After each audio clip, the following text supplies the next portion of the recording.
बिस्मिल्लाहिर्रहमानिर्रहीम। बानी तहरीक इंसाफ इमरान खान को कौन सी बड़ी डील की ऑफर हो रही है, ये भी आज आपको बताएंगे। पाकिस्तान भर के वकला 25 अक्टूबर को यौम निजात क्यों मना रहे हैं, और सीनियर मोस्ट जज जस्टिस मंसूर अली शाह साहब ने एक ख़त लिखा है और उस ख़त में उन्होंने काजी ईसा फाइज के खिलाफ कुछ बातें लिखी हैं। वो क्या बातें हैं, वो तमाम चीज़ें आज आपसे शेयर करेंगे। लेकिन वीडियो शुरू करने से पहले छोटी सी दरख्वास्त की वीडियो को लाइक और चैनल को सब्सक्राइब करना ना भूलें। तो चलते हैं आज की खबरों की जानिब। सुप्रीम कोर्ट के सीनियर मोस्ट जज जस्टिस मंसूर अली शाह ने चीफ जस्टिस काजी ईसा फाइज की रिटायरमेंट के हवाले से फुल कोर्ट रेफरेंस में शिरकत से इनकार करते हुए रजिस्ट्रार को मरासले के जरिए आगाह कर दिया। अच्छा, ये मैं आपको बताता चलूँ कि 25 अक्टूबर चीफ जस्टिस काजी ईसा फाइज की रिटायरमेंट की तारीख है और वो 25 अक्टूबर को कल रिटायर हो गए हैं। तो उसके लिए एक फुल कोर्ट रेफरेंस बुलाया था। उनकी अलविदाई तकरीब वो थी, उसके हवाले से मंसूर अली शाह साहब का ख़त मंजर आम पे आया है। उसकी तफसीलात आपसे शेयर की जा रही है। अच्छा, अपने लिखे गए ख़त में जस्टिस मंसूर अली शाह का कहना था कि मैंने ओवर स्टेपिंग पर साबिक चीफ जस्टिस साकिब निसार का भी रेफरेंस अटेंड नहीं किया था, लिहाजा मैं काजी ईसा फाइज का रेफरेंस भी अटेंड नहीं करूंगा। जस्टिस मंसूर अली शाह का मजीद कहना था कि चीफ जस्टिस का किरदार आवाम के हकूक़ का तहफ़्फ़ुज़ होता है। ये आपने जरा इनकी ख़त में जिन्होंने बातें की हैं बड़ा गौर से सुननी है। तो आपको काजी ईसा फाइज जो चीफ जस्टिस ऑफ पाकिस्तान रहे हैं, अब वो ज़ाहिर बात है 25 अक्टूबर को रिटायर होकर चले गए, इनके बारे में ताकि आप आपके ख्यालात क्लियर हो सकें कि ये किस तरीके की ये शख्सियत थी कि उनके साथी जज सीनियर मोस्ट जज मंसूर अली शाह साहब वो बता रहे। अच्छा, आगे फरमाते चीफ जस्टिस का काम अदलिया का दिफा करना है। साबिक चीफ जस्टिस साकिब निसार ने अपने आइनी किरदार की हदूद से तजावज़ किया, इसी सबब इनकी अलविदाई तकरीब में मैं शरीक नहीं हुआ था। जस्टिस मंसूर अली शाह का मजीद कहना था कि चीफ जस्टिस काजी फाइजा शुतुरमुर्ग की तरह रेत में अपना सर दबाकर अदलिया पर बैरूनी, जरा गौर से सुने, अदलिया पर बैरूनी असरात और दबाव से ला ताल्लुक रहे। उन्होंने अदलिया में मुदाखलत के दरवाजे खोल दिए, अदलिया का चेक एंड बैलेंस नहीं रखा। जस्टिस मंसूर अली शाह का मजीद कहना था कि चीफ जस्टिस काजी ईसा फाइज ने अदलिया का दिफा करने के लिए अदलिया का दिफा करने का हौसला उनके अंदर नहीं था और ना ही इखलाकी ताकत, बल्कि उन्होंने अब काजी ईसा फाइज की बात हो रही, बल्कि इन्होंने उन लोगों को रास्ता दिया जो अपने मफाद के लिए अदालतों को कमज़ोर करना चाहते थे। यूं कानून की हुक्मरानी की बुनियाद को ही खतरे में डाल दिया गया। काजी फाइज अदलिया में मुदाखलत पर मिली भगत के मुर्तकिब हुए हैं। काजी ईसा फाइज की नज़र में अदलिया के फैसलों की कोई कदर नहीं और कोई इज्जत नहीं। उन्होंने शर्मनाक अंदाज में कहा कि अदलिया के फैसलों पर अमल दरामद ना किया जाए। अच्छा, ये उस फैसले की बात कर रहे हैं जो फुल कोर्ट का एक फैसला आया था मखसूस नशिस्तों का, जो ये तहरीक इंसाफ की जो मखसूस नशिस्तें थी, जो सीटें जीते थे उनको उसके तनासब से मखसूस नशिस्तें मिलनी थी। तो वो 8 रुकनी जो अक्सरियती जजेस थे फुल कोर्ट में से, उन्होंने ये फैसला दिया था कि ये मखसूस नशिस्तें दी हैं क्योंकि इलेक्शन कमीशन ने गलत तरीके से बल्ले वाले निशान को एक जवाज़ बना के, वो ये जो काजी ईसा फाइज ने उनको ये सहूलत फराहम की थी, उसको जवाज़ बना के उनकी मखसूस नशिस्तें वो हड़प करने के चक्कर में थे। तो उस पर ये इन्होंने फैसला दिया था। तो काजी ईसा फाइज के जो साथी जो उनके हम ख्याल जजेस थे, उन्होंने भी पहले अजीब व गरीब किस्म का नोट लिखा और उसके बाद अभी जाते जाते काजी ईसा फाइज ने भी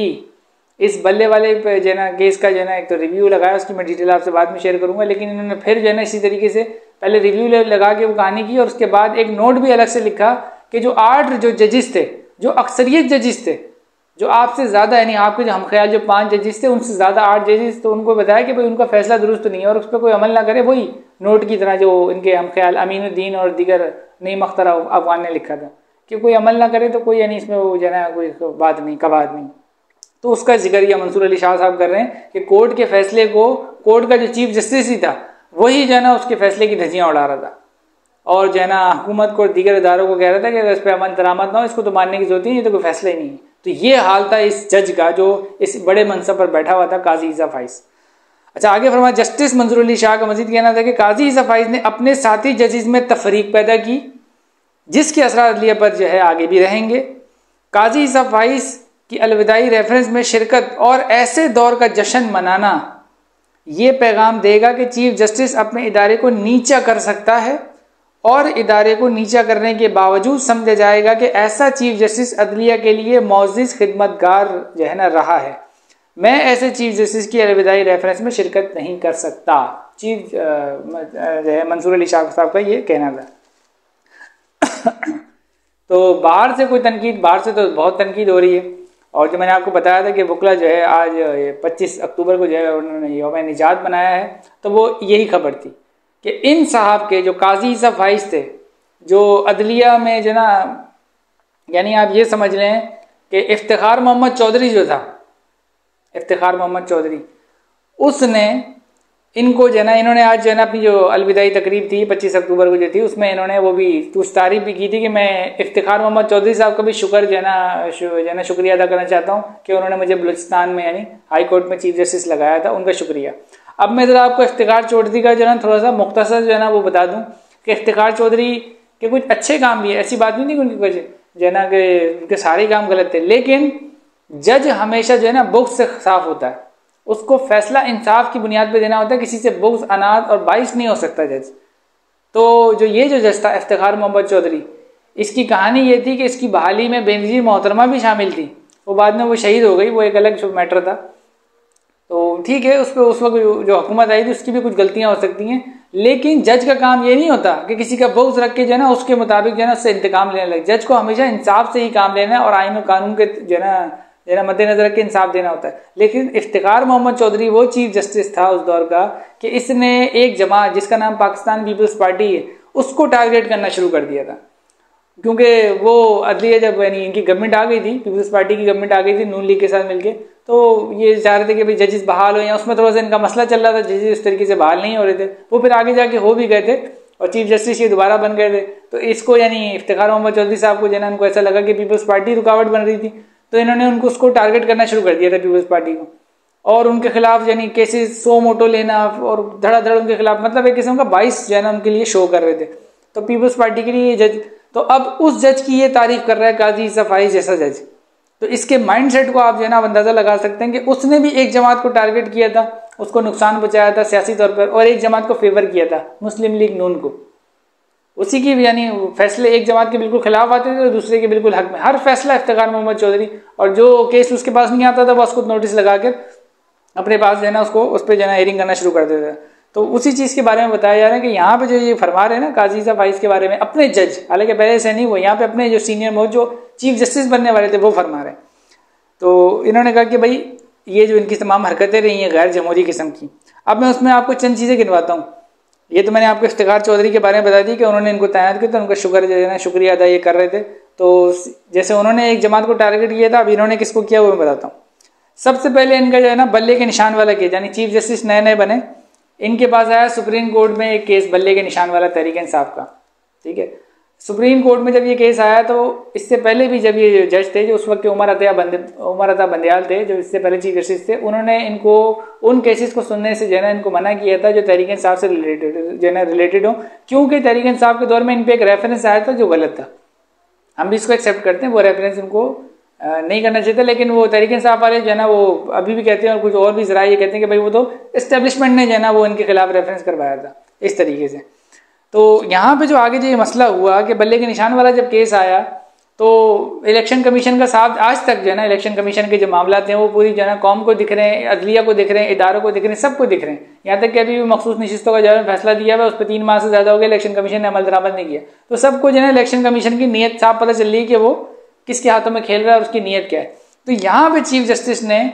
उनको जो है ना इलेक्शन कमीशन को उसकी हर बात को सुना, हर बात को माना और इनसे बल्ले का निशान ले लिया तहरीक इंसाफ वालों से। हालांकि इनको उसमें बैठना ही नहीं चाहिए था, क्योंकि उनकी और उनकी अनबन रहती है। तो एक जज जो होता है उसका यानी इखलाकी तौर पे उसको ये करना चाहिए कि उसमें ना बैठे जिसका उससे जो है ना 22 शो हो या इस तरीके का मामला, लेकिन ये उसमें बैठे थे और इन्होंने वही फैसला दिया। दूसरा, इंसानी हकूक़ की खिलाफ वर्जियाँ होती रही पाकिस्तान में, लोग अगवा होते रहे, सहाफ़ी अगवा होते रहे, लोगों को जो है ना मारा पीटा जाता रहा। अभी जो आईन तरमीम हुई इसमें इतना तमाशा हुआ, सब कुछ होता रहा, लेकिन काजी ईसा फाइज के कानों पे जू नहीं रेंगी। अच्छा, पीटीआई की केस सुनना,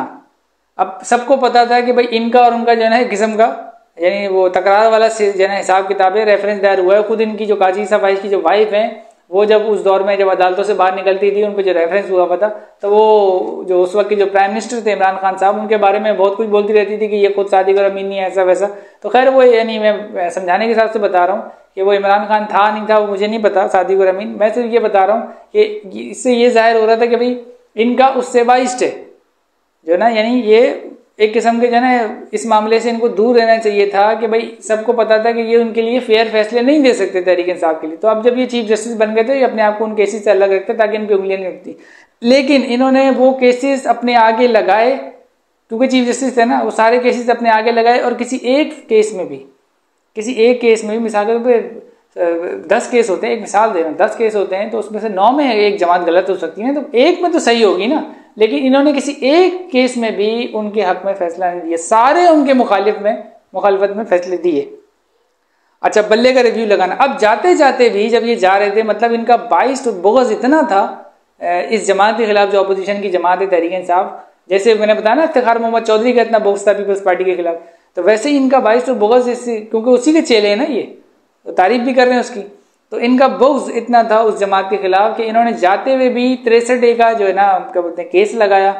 और फैसिलिटेट किया गया। उसमें भी यानी आईनी तरमीम नहीं हो पा रही थी कि भाई लोटो का वोट नहीं गिना जाएगा, तो इन्होंने 63A का रिव्यू लगाकर, और सब बच्चे को पता था उसका क्या फैसला आना, और काजी ईसा फाइज ने अपने हम ख्याल जजिस का बेंच बना के उस पर रिव्यू में फैसला दिया कि भाई 63A में जो है ना किसी पार्टी का लोटा बनता है तो उसका नाहिल तो भले वो हो जाएगा पार्टी के कहने पे, लेकिन उसका वोट शुमार होगा। तो फिर वो आईनी तरमीम हो गई, जिसपे आज वकला भी शोर मचा रहे हैं और जितने भी जमहूरी लोग हैं उस पर शोर मचा रहे हैं। अच्छा, बल्ले का रिव्यू। जाते जाते इनको इस जो 13 जनवरी का जो था बल्ले का, कि जब इन्होंने उनसे बल्ले का निशान छीना था तहरीक इंसाफ वालों से, तो उसका रिव्यू भी इन्होंने जो है ना अभी जाते जाते फौरन लगा लिया। हालांकि आप जा रहे हैं, आप दूसरे को सुनने देते हो, आपकी वो इतना वो यानी आकार तो नहीं मचा हुआ था ना, क्या और जज नहीं थे क्या सुप्रीम कोर्ट में, और कोई अच्छे जज नहीं थे, ये सिर्फ आप ही एक वो, लेकिन सब पता चल रहा था कि भाई एक वो है बाइस्ट है, और जो है ना उनके जो है खिलाफ ये इस तरीके के जो तासुर मिल रहा था उनके खिलाफ फैसले दे रहे हैं। तो वो रिव्यू इन्होंने लगा लिया, रिव्यू लगा के उसका भी बच्चे को पता था ये क्या फैसला देंगे, और जो मकसद समझ आ रहा था रिव्यू लगाने का कि ये रिव्यू कोई और जज यानी मेरे जाने के बाद कोई और जज ना सुन ले और वो बोले भाई कि है ना कि भाई ये जो रिव्यू है ये यानी इसमें ये जो फैसला आया था पुराना वाला काजी ईसा फाइज का जो बल्ले का निशान, तो ये तो कुछ मुतमईन यानी दुरुस्त नहीं है, और वो अगर इसको फेर देगा तो मैं जब चला जाऊंगा तो मेरी तो बदनामी हो जाएगी कि भाई मैंने ये गलत फैसला दिया था, और ये जो है ना क्या बोलते मुतनाज़ा बन जाएगा फैसला। तो जाते जाते उसको मुतनाज़ा से, हालांकि पूरा ये जज ही मुतनाज़ा है, ये जो काजी ईसा फाइज था तारीख का बदतरीन जज जो है ना इसको करार दिया जा रहा है। मैं तो काफ़ी अच्छे अल्फाज इस्तेमाल कर रहा हूँ, जो कोर्ट रिपोर्टर है उन्होंने तो बड़े यानी तशबीह ऐसे दिए जैसे वो एक मिसाल थी, वो कुएं में वो कोई जानवर गिर जाता था तो कहते थे जब तक वो जानवर नहीं निकालोगे तो वो कुएं से जो है ना वो जरासीम और बदबू खत्म नहीं होगी। ऐसी सी असद तूर साहब ने जो कोर्ट रिपोर्टर उन्होंने तो ऐसी मिसाल दी है। असद तूर मतीउल्लाह जान वो लोग थे, जब काजी ईसा फाइज पर रेफरेंस आया था तो इनके लिए साथ इनके खड़े हुए थे, ये असद तूर वगैरह ये इनके साथ खड़े हुए थे, तो उन्होंने ऐसी मिसालें दी इस चीफ जस्टिस के लिए। अंदाजा करें जो इनकी हिमायत में खड़े हुए थे, इनको वो जना समझते थे कि बड़े आइन और कानून के वो जना वो होंगे, और जब ये आए थे इनके लिए यानी वो अच्छे नेक ख्वाहिशात रखते थे कि अब ये आ गए और इन्होंने आगे ये हरकतें करना शुरू कर दी। तो वो रिव्यू लगाया इनका, और रिव्यू लगा के इन्होंने जो है ना अपने ही फैसले को, जो इनका पुराना फैसला था उसी को दुरुस्त करार दे के उनके जो है ना दरख्वास्त मुस्तरद कर दी।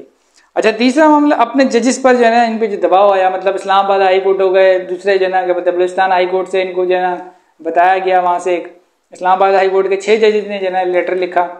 सुप्रीम कोर्ट के काजी ईसा फाइज साहब को, कि देखें हमारे ऊपर इस तरीके का दबाव आता है, ये होता है, मुख्तलिफ एजेंसियों मार दी इस तरीके की उन्होंने बातें की, इसको रोकथाम करें, उस पर भी इन्होंने कोई एक्शन नहीं लिया। और इन्होंने जैसे वो मंसूर अली शाह साहब बता रहे हैं कि इन्होंने जो है ना वो शुतुरमुर्ग की तरह रेत में सर दबाकर उसको जो है ना उस मामले को लटकाए रखा।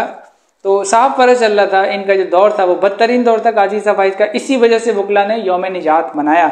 कि अच्छा हुआ ये शख्स से जान छूटी जो किसी एक जमात को, देखें मैं आपको फिर बता रहा हूँ कि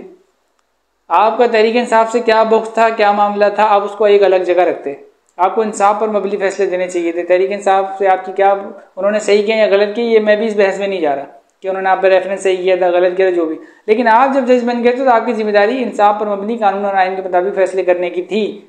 किसी से बुग़्ज़ रख कर किसी से उसको गुस्सा निकालने की नहीं थी। लेकिन आपने वो उस तरीके के आप इस काबिल ही नहीं थे जैसे आपने अपना कंडक्ट दिखाया सुप्रीम कोर्ट के अंदर। तो इसलिए आज यौम उकला यौम निजात बना रहे हैं, आप पे इतनी तनकीद हो रही है। और आपके हिमायती सहाफ़ी जो उस वक्त आपकी हिमायत करते थे और वो दुरुस्त करते थे, क्योंकि आप पे रेफरेंस गलत हुआ था, मैं भी इस चीज़ को मानता हूँ, लेकिन वो देखें जब आप कंडक्ट देखा आपका तो वो भी आप पे तनकीद करने लग गए। तो आज मैं भी इस मामले पे जो है ना कौम को मुबारकबाद ही दूंगा कि इस तरीके का जज जो किसी एक जमात को निशाना बनाने के लिए, वो कहते हैं ना एक पाव गोश्त के लिए पूरी गाय ज़िबा कर दे, तो ये वो उस तरीके का ये जो है ना चीफ जस्टिस काजी यूसुफ फैज़ थे, जिसने अपनी अना को तस्कीन देने के लिए किसी एक पार्टी को निशाना बनाने के लिए इन्होंने अदलिया का बेड़ा गर्क कर दिया पूरी, और उससे नुकसान क्या हुआ, बाद में जो आने वाले चीफ जस्टिस हैं उनको नुकसान होगा ना, कौम को नुकसान होगा। तो इन्होंने अपना एक पाव गोश्त के लिए पूरी गाय ज़िबा कर दी, इस तरीके के जज थे। अफसोसनाक इनका जो है ना वो था कोर्ट में जज का किरदार। अच्छा, अगली खबर, सीनियर साहबी नजम सेठी का कहना है कि इमरान खान की बीवी बुशरा जो है ना बीवी मेरिट पर जेल से आज़ाद नहीं हुई, बल्कि उनको एक डील के जरिए जो है ना निकाला गया है। नजम सेठी का मजीद कहना था कि बुशरा बीबी का केस जो है ना, बुशरा बीबी से कहा गया है कि आप इमरान खान को राजी करें कि अगर वो सियासी यानी जो उनकी सियासत, अगर वो सियासत से यानी जो एहतियाती सियासत उससे हटकर निज़ाम को चलने दें, मतलब इस हुकूमत को चलने दें और कोई गड़बड़ ना करें तो, और इसकी गारंटी दें, तो यानी आगे 4 साल बाद उनको एक साफ और शफाफ इलेक्शन दे दिया जाएगा। अब देखना यह है कि क्या बुशरा बीबी खान को राजी कर पाएंगी या नहीं, क्योंकि अगर वो नाकाम रही तो वो दोबारा उनको जेल जाना पड़ेगा। ये नजम सेठी है ना इस तरीके की बात कर रहे हैं। तो अब ये क्या कहानी है, तो मैं इस पर जो ना वो तबसरा नहीं करना चाहता कि उनसे इमरान खान साहब से इनको कौन सी डील करनी है, नहीं इमरान खान राजी होता है नहीं, वो जाने और ये जाने। मैं सिर्फ आइन और कानून की बात करूंगा, क्योंकि हम सिर्फ उसी की बात करते हैं। तो उसके मुताबिक हम इस खबर में सिर्फ ये निकालते हैं कि ये कोई जो भी है जिसके बारे में जिक्र कर रहे हैं, जो इनकी सोर्स होगी, ज़ाहिर बात है जो अपने नजम सेठी साहब हैं, तो ये देखें पाकिस्तान के हालात कि कोई फैसला कर रहा है, मतलब आइन और कानून के मुताबिक फैसले नहीं हो रहे, कोई फैसला कर रहा है कि आपको निकाला है, ये जो है डील करवाएं, नहीं तो उसके बाद उठा के आपको दोबारा जेल में डाल दिया जाएगा। मतलब किसी की कोई ना कोई आइन और कानून पहले फॉलो किया जाएगा ना बाद में किया जाएगा, किसी की मर्जी चल रही है और वो जेल से निकालेगा भी और जेल में डाल देगा भी। तो ये है पाकिस्तान का निज़ाम, जंगल का राज।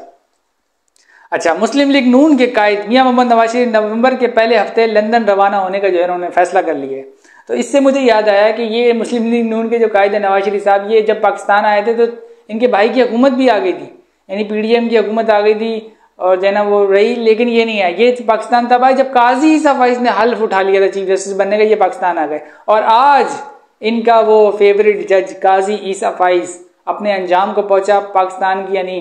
तारीख का जो है ना सुप्रीम कोर्ट की तारीख का बदतरीन जज जस्टिस मुनी इफ्तिखार मोहम्मद चौधरी के बाद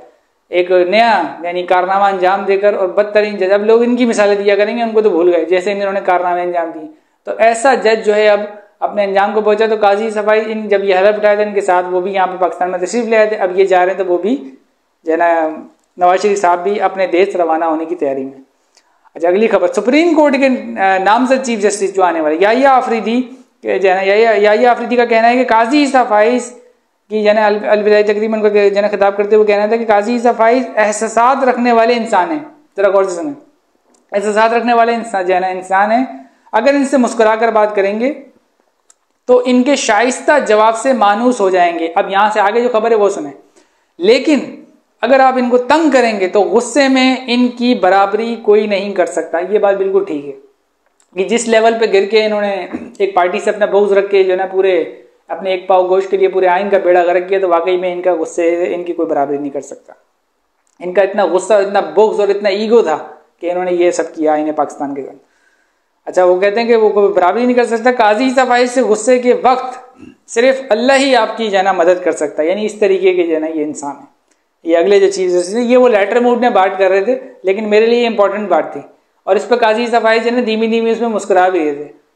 तो हम तो इसको बोलेंगे शर्मनाक मुस्कुराहट थी, शर्म आनी चाहिए। अच्छा, आगे बढ़ाते, मैंने भी काजी यूसुफ फैज़ के गुस्से का बहुत दफ़ा सामना किया है और तजुर्बा अच्छा नहीं रहा। आपका क्या जनाब चीफ जस्टिस हमारे जो नए आए हैं याहिया आफरीदी साहब, जो कल जो ना आज वो जो ना हलफ उठाने वाले हैं 26 तारीख को, तो आप क्या पूरी कौम ने ये तजुर्बा करके देखा, और अदलिया का जो बेड़ा गर्क हुआ है इनके दौर में वो भी पूरी कौम ने देखा। हम तो ये चाहते थे कि तमाम जमातें जितनी पाकिस्तान की हैं वो सब इनकी तारीफ करें और ये सब के लिए बेहतरीन फैसले दें। किसी के साथ यानी कोई ज्यादती नहीं होनी चाहिए पाकिस्तान में, जितनी भी जमातें सियासी, चाहे वो मुस्लिम लीग नून हो, पीपल्स पार्टी हो, जना तहरीक इंसाफ हो, MKO में मौलाना फजलुर रहमान, सबको यानी आइन और कानून के तहत इंसाफ दें। लेकिन इनका फोकस सबको इंसाफ देना था या नहीं था वो एक अलग जगह पे। हाँ, इनका फोकस तहरीक इंसाफ को नुकसान देना था, वो तो इनके जो ना मामला से और कोर्ट रिपोर्टर और दीगर सहाफ़ी हजरात वकला सबके जो ना आज इस मामले पे जो ना वो जो ना उनकी राय अब एक हो गई है। मैं बता रहा हूँ कि वो सहाफ़ी जो इनकी हिमायत किया करते थे आज वो भी बोल रहे हैं कि काजी ईसा फाइज़ ने एक जमात को ठिकाने लगाने के लिए और उस पर उनका बुग़्ज़ इतना था, इनका गुस्सा इतना था कि इन्होंने अपनी तो यानी कोई लेगेसी बनाई नहीं, अपने तो नाम का बेड़ा गर्क किया ही किया, और जाते जाते भी बाज नहीं आए, तब भी ऐसी हरकतें करते कि जना ये कोर्ट से निकले और साथ में आईने पाकिस्तान पे जो ना उसका भी बेड़ा गर्क कर जाते जाते करके चले गए और सुप्रीम कोर्ट का भी जाते जाते बेड़ा गर्क करके चले गए। बहरहाल अब इस अदालत में यानी एक अदालत के जज थे, इस अदालत में तो शायद ये निकल गए हैं, अब इनको पेंशन वगैरह पे सुनने में ऐसा आ रहा है मुबैन तौर पर अब ये जो है ना पाकिस्तान से बाहर जाएंगे। तो अब देखें, अब ये जहाँ जहाँ जानते हैं पाकिस्तानी हर जगह होते हैं वो फिर एहतजाज तो करते हैं, लेकिन मैं बस जो ना तमाम पाकिस्तानियों से इतना ही कहूँगा कि एहतजाज करें लेकिन पुरअमन तरीके से करें और अखलाक के दायरे में रह के करें, भले ये जैसा भी जज था, लेकिन कोई ऐसी हरकत ना कीजिएगा जो गैर कानूनी और गैर अखलाकी हो। क्योंकि आपने भले ही जज, फिर वही बात बोल रहा हूँ, भले ही ये जज कितना ही नीचे चला गया अपने बुग़्ज़ और अना में, लेकिन आपने अखलाक और कानून का दायरे से जो है ना बाहर नहीं निकलना। अपने एहतजाज करना है, जो भी करना है पाकिस्तान के अंदर करना है या बाहर करना है, लेकिन आइन और कानून और इखलाक के दायरे में रहकर। बहरहाल ये थी आज की वीडियो, मिलते हैं अगली नेक्स्ट वीडियो में, तब तक के लिए अल्लाह हाफ़िज़। पाकिस्तान जिंदाबाद।